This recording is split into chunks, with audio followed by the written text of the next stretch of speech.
ka naman. Di ko akalain sa mga kasalanan ako nagpakain, pero kaligtasan niya lagi kong dalangin. Sadya nadala lang ako ng masama na hangin.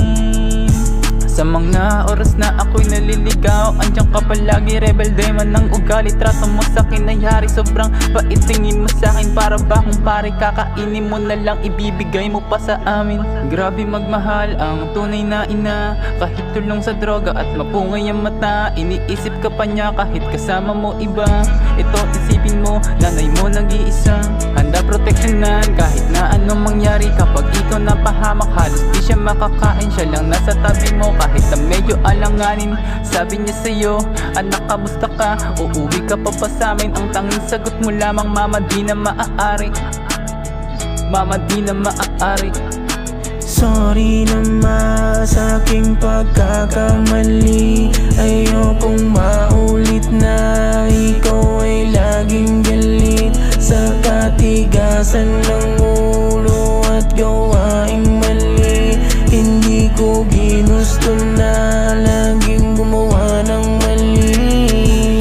Pasensya sa mga magulang ko, alam ko malaki pagkukulang ko bilang isang anak. Di ko malang nagampanan maging maayos na anak at kapatid. Alam ko yan, gusto ko lang ipapatid. Asal ka na naman sa halip, magulang aking kapatid. Mahal ko yan, Diyos ang nakakaalam kung ano naramdaman. Pag sinasagot ko ang magulang ko, ako din ang nasasaktan.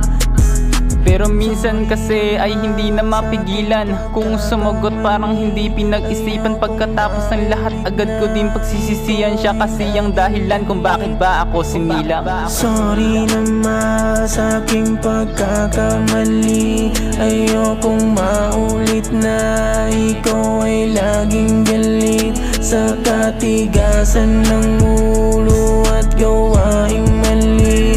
Hindi ko ginusto na laging gumawa ng mali.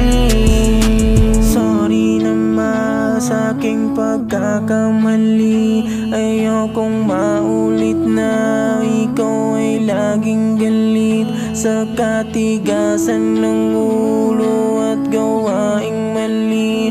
Hindi ko ginusto na laging gumawa ng